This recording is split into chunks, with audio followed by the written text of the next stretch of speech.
quite hazardous. So your risk management and learning more, is going to protect you really. And I can also tell you that you can subscribe to our live trading session. So we collect for now. We collect $50 per month, so you can take advantage of that. Okay. So good evening, boss. Please, is it advisable for us to trade for people? No, it's not advisable for you to trade for people, except you have become an hedge fund manager. Except you are managing people's equity. It's not advisable for you to trade with people. Number one, because people can be very irrational. If there is no contract in place, you know, and to protect both sides, I don't think you should trade for people. Especially if you have not even proven yourself, don't trade for people. If you don't have a track record, like see, just like every other trade, forex is not different from every other profession. Like I used to say, forex is just like every other profession. And for you to succeed in any profession, you have to have track records, right? Have wins that you can stand upon, things that you have done. You must have gone through some sacrifice and disciplines for you to actually turn a profit in forex. So you want to take advantage of those situations, right? Okay, so he said I lost my account last December, and since then I haven't seen money to fund my account. But in doing very well, everyone does very well in demo, almost everybody. And a friend called recently and asked if I can trade for him, but I don't know if it's advisable to collect money. No, don't collect. You just blew an account more recently. Okay, blowing an account is not, in and of itself, is not that bad. Hmm? But I think risk management is going to keep you from blowing your account, right? Good, proper risk management. And also, let me check this in.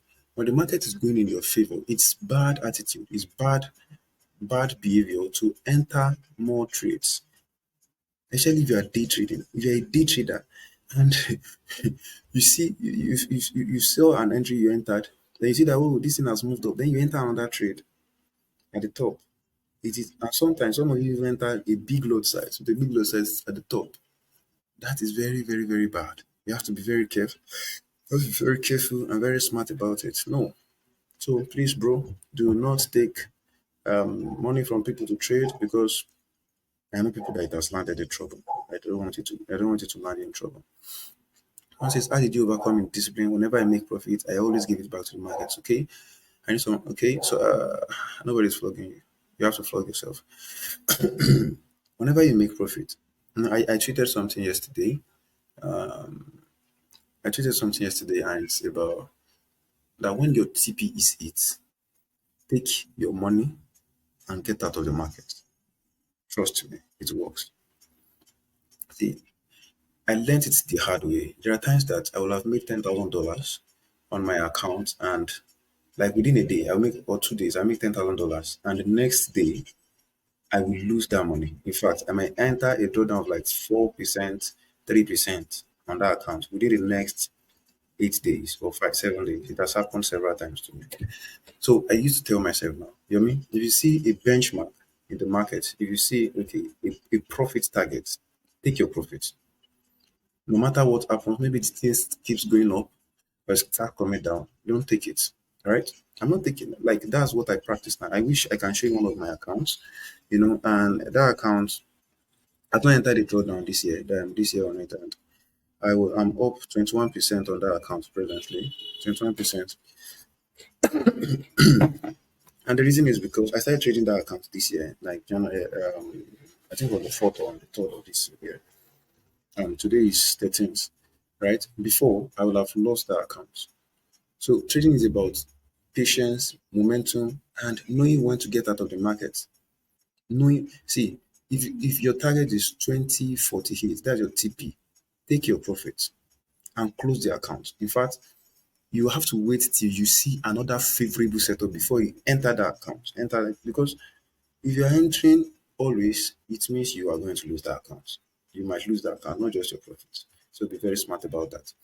Someone says, I have this fear of not wanting to lose ever since I had my biggest fear years back, and I still haven't been able to overcome it. How will you advise I tackle this situation?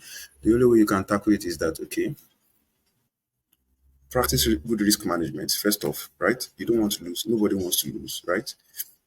And if you are someone that you don't even have enough money, you are barely getting capital to trade, I will suggest that you should I would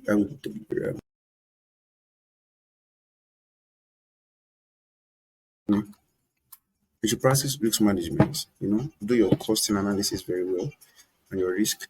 Stick to your discipline. Stick to your trading discipline. Mm?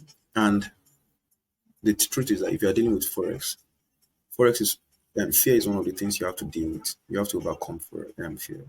You have to face fear, right? You are taking a risk. Manage your risk. Don't be greedy. Don't up into the market every day. Like, see, trading can be as clean as as um as a slate, right? You can make it as clean as possible, right? The reason you are fearful, number one, is because you are making so many decisions, and those decisions appear to be wrong. So if you are making so many wrong decisions, right? If you are making so many decisions, they look like good decisions at first, but then they happen to get to be wrong decisions at the end of the day. It will create fear in you, right? Because you must have entered stop loss it, right? So, see, the best way and first way to do it is that you trade less. Remember what I told you during the boot camp: less is more, less is more, less is more, right? Trade less. Like what I recommended the earlier time, per day you can just risk 1% of your trade. That means you're only trading nothing more than two trades per day, right? Even if those two trades should go against you, right? The next two trades that you take, if they should go in your favor, they will more than enough compensate for the loss you have incurred, right?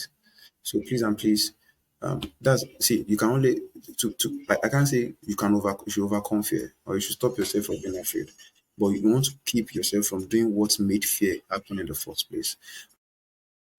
That okay? What's this? What's happening? Yeah, okay. Okay. I might have to stop this now. My battery is about to die. So this might be the last question we attend to now. Happy New Year to you. Okay, I spent the whole 2023 back testing and forward testing my strategy on a demo account. My trading results showed a very positive improvement for the year. I have $50 with me currently. I'm confused on buying product and I'll try to grow this little capital. Uh See, first of all, you must have enough capital to feed yourself. I will say that. If you have enough capital to feed yourself, then you can think about trading. So, and if you don't have enough money to feed yourself first, and you might be forced to make rash decisions in the market. Either you trade the $50 or you buy a premium account. You are still going to make rash decisions. So I think you should work and get more money, get some money to be able to feed your body and spirit at least for the next 1 2 months, right? And then if you have enough capital, you can decide to go into trading. All right. So yeah. So this way I draw the curtain for today. So this is just 37 minutes. And thank you guys for viewing this video. You can drop your comments. Please give this channel a follow and subscribe to this channel and follow me on at Yomi Oyeshola on Twitter. Okay, follow my team members, Debo Adepoju, UCT, Jennifer and Janet. All right. So until we see again in the next session, have a wonderful, wonderful time and see you.